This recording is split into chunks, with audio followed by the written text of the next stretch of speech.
Hi, I'm Robert Osborne for the Movie Channel. Monday night will be Betty Davis night in New York. Betty, who's won the AFI Award, the French Legion of Honor, a Golden Globe, an Emmy, 2 Oscars, and just about every other award available to a star, will be honored again with the biggie. She received this year's salute by the Film Society of Lincoln Center at a black tie gala in New York. Among those who will be on hand to honor the 81-year-old Davis will be former co-stars such as Jimmy Stewart and Anne Margaret. One fan, Alberto Gama, is even flying all the way from Rio just to be there. I'm Robert Osborne for the Movie Channel. From the creators of Footloose comes Sing, a new musical from TriStar Pictures.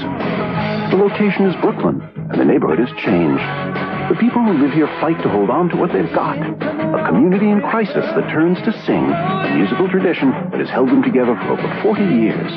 Sing is an annual competition. It's a musical competition that happens in the high schools in Brooklyn. It started after World War II, basically as a choral competition. The sophomores and the juniors and the seniors would stand on stage and they would sing their choral numbers. But over the years, it's evolved into a musical, so that every class writes and produces and directs its own show. So whereas in the Midwest, you'd option the rights to The Music Man, or Oklahoma, in Brooklyn, you write the show. And what the movie Sing's got is a lot of heat. So am I. There's something going we can't deny. So it takes my breath away. Sing is the featured directorial debut of Richard Baskin, whose credits include composing and producing the score of Nashville, co-producing Barbra Streisand's Broadway album, and writing and directing numerous hit music videos. In terms of the history of movie musicals, this is an odd kind of hybrid movie because it's primarily a backstage musical, which is to say that the musical numbers function as a real event in the movie. It's about people putting on a show, and yet we do have some kind of stylistically bold things that happen. There are, in fact, times when people break out into dance and break out into song. And in that regard, I can't think of another movie that's exactly like it that has both of those things and yet is essentially a realistic movie. All my life, I've been loved, always burned every bridge I crossed. Heart of stone, will of steel. The music in this film actually ranges from everything from contemporary pop, dance, urban music, all the way to some flat-out performance numbers. One number in particular, which is like a Broadway showstopper. What's the matter with love? What's the matter with feeling? The way that we're feeling. What the movie is about, underneath all the song and the dance, is about people pulling together for something that they believe in, refusing to let go of a dream.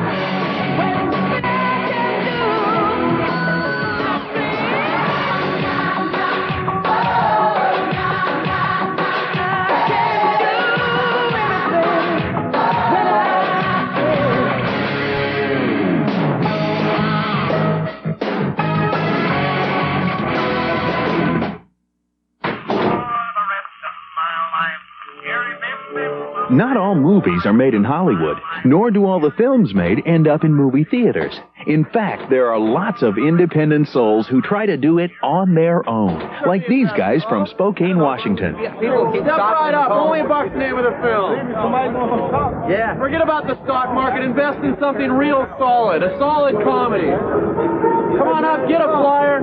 Call 1-800-HECK-YES. Order your drive. Take it easy.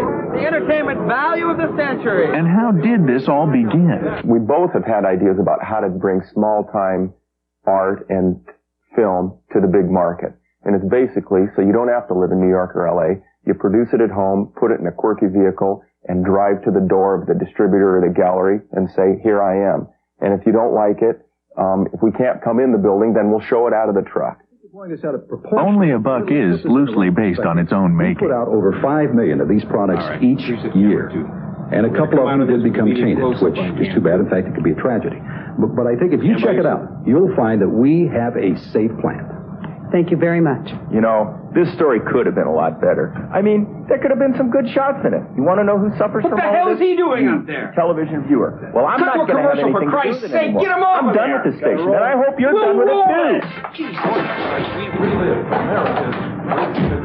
Right now, you're fired. Yeah, I know that. I had a business I was a partner in. We were all ready to quit anyway, and someone wanted to buy it, so we sold the company. And it just went that way all the way down the line.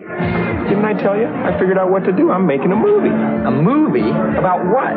About 90 minutes, Herb, or it wouldn't be a movie. It costs a lot of money to make movies. I mean, where are you going to come up with that kind of cash? I'll get backers to put up the money, just like with any film. Backers? What backers? Banks.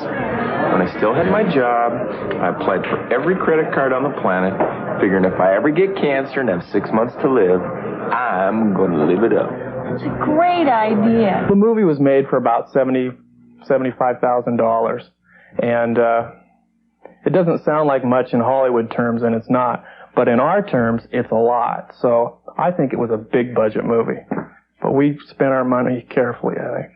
In fact, the film went black and white to save money until...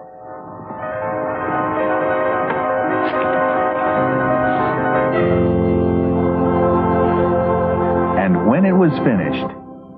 We presented to two distributors, and considering that the independent feature scene right now is pretty grim. I mean, the companies that distribute independent films are dropping like flies, and so it's a pretty grim scene, so we decided rather than turn it over to a distributor under pretty vague, pretty negative conditions, we would just give it a push ourselves, being promotionally inclined. That's what we do for a living on a freelance basis, so we decided to implement the Rest Stop movie tour. First of all, the truck isn't actually that big in relation to the U.S. It's like little teeny, like to be right there. So we started in Spokane, Washington. Went across, it's kind of bumpy, it doesn't have good suspension, so it kind of moves into here. We stopped in Missoula, Montana for a while and sold a few tapes. Came across, we skipped a lot of the smaller towns in between, except for Gaff, like in Valley City, where we sold 6 tapes. And continued across the country.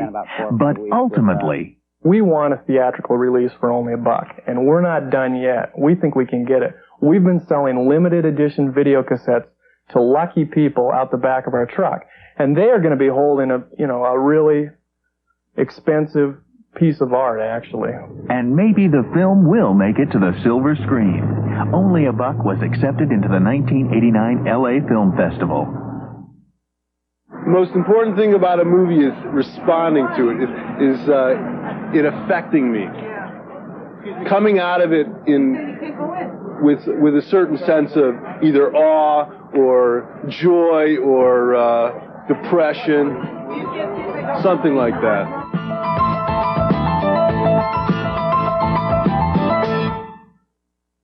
Here's another way to take advantage of the movie channel.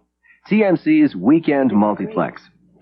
If you're like most movie lovers, you've probably spent a good portion of your weekend at the multiplex theater. On the weekend, you want movies. So TMC's schedule is geared to offer you maximum variety and options for viewing. The same advantage you get at your multiplex. Here's how it works. The weekend's biggest movie, The Top Attraction, is scheduled at 3 different prime viewing times each night. Friday at 11:10 Central, Saturday at 9:08 Central, and Sunday at 7:06 Central. Pick the showing that's best for you. And the rest of the weekend multiplex schedule is convenient too. You know exactly when to find the kinds of movies you most enjoy. Fridays, ease into the weekend with the TGIF movie and Friday night action. On Saturdays, you can wind down from an active day with the early show. Or rev up for Joe Bob's Drive-In Theater. And the Sunday Star movie brings you Hollywood's biggest names. While Critics' Choice showcases highly acclaimed films you may have overlooked. And don't forget that each night you'll find the weekend's top attraction. TMC's Weekend Multiplex means movies, movies, and more movies. That's the movie channel advantage. Take one murder victim, add 8 suspects, and mix well with the great detective Hercule Poirot. How immensely theatrical. There are so many possibilities. I'm totally baffled. Peter Ustinov and an all-star cast have an appointment with death, playing Monday on the Movie Channel. Welcome to boot camp. They're taking us to a German prison camp. Maybe there's a place around here where we could eat out. Is this your first time? Oh, no. I mean, no hope. Matthew Broderick and Christopher Walken star in Neil Simon's Biloxi Blues, playing Wednesday on the Movie Channel. Well, I play a dancer, and she's real spunky, and she's really strong. She doesn't let people push her around, especially guys. And even though her mom's pushing her to get married to the best guy in the town, 'cause it's a small town, and she wants someone she wants her daughter to marry someone who's got a future, and Corey Feldman plays this character who has absolutely no future ahead of him. And, but she's her own person, and she really wants to choose who she likes, and she says, look, I'm in high school, this is ridiculous, don't push marriage on me already. And she's a real strong, intelligent girl. I'm a lot like my character in that I mean, I'm strong, I have values, I go to school, I'm educated, this is the first role that's been a lot like me. I mean, pretty much basically me in the movie. So I had a good time. I gotta act like me.